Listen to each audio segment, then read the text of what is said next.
petite séquence vidéo. Cette petite séquence vidéo au cours de laquelle nous allons parler un peu des énergies biologiques. On dit encore les bioénergies. Voilà, les bioénergies ou énergies biologiques. Qu'est-ce que c'est en fait? C'est une toute petite définition. Alors, c'est un ensemble, c'est l'ensemble des énergies produites à partir de matières biologiques. Voilà, c'est quoi les énergies biologiques? C'est l'ensemble, c'est une abréviation, c'est l'ensemble des énergies produites à partir de matières biologiques. C'est tout. Voilà. Et quelles sont ces matières biologiques? Les arbres, du bois, vous voyez les arbres, les productions agricoles, l'agriculture, tout ce que nous semons là, nous plantons, vous voyez, les déchets organiques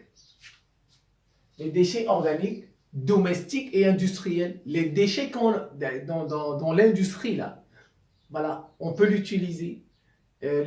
Toute la saleté que nous avons à la maison, quand nous allons au marché, nous venons, nous préparons, tout ça, les déchets domestiques là, ah ben voilà, ça fait partie. Ce qu'on appelle les déchets organiques domestiques, c'est-à-dire de la maison, qui provient de l'industrie. Et puis vous avez, ça vient aussi des muscles. Les muscles des animaux, comme les muscles des personnes, l'énergie musculaire. Vous savez, par exemple, pour soulever quelque chose, c'est de l'énergie musculaire, ce sont les muscles qui soulèvent. Voilà un peu ce que c'est qu'on appelle les énergies biologiques ou bien les bioénergies. Je reprends. C'est l'ensemble des énergies produites à partir de matières biologiques. Vous voyez, biologiques. Et quelles sont ces matières?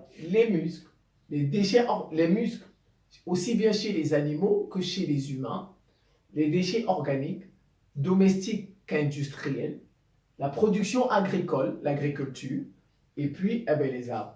Ces énergies, que fait-on de cela? Utilisées pour produire de l'électricité. Pour produire de l'électricité, de la chaleur et des carburants. Et des carburants pour faire fonctionner les véhicules, etc. Voilà un peu une petite définition des bioénergies ou bien des énergies biologiques. Généralement, ce sont des énergies renouvelables.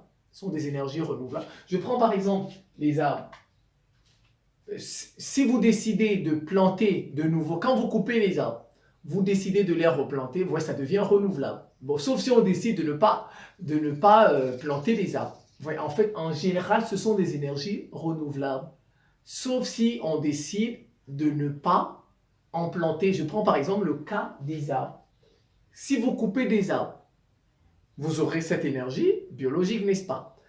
Mais si vous décidez de replanter, de mettre un nouvel arbre que vous avez coupé, vous mettez un nouveau, cette énergie, elle devient comment? Renouvelable. Mais si jamais on décide de ne pas replanter les arbres, l'énergie ne sera pas renouvelable. Vous voyez, le plus souvent. Et je pense que je vais m'en tenir là. C'est la fin de cette petite séquence vidéo. Je vous remercie pour votre attention et à très bientôt.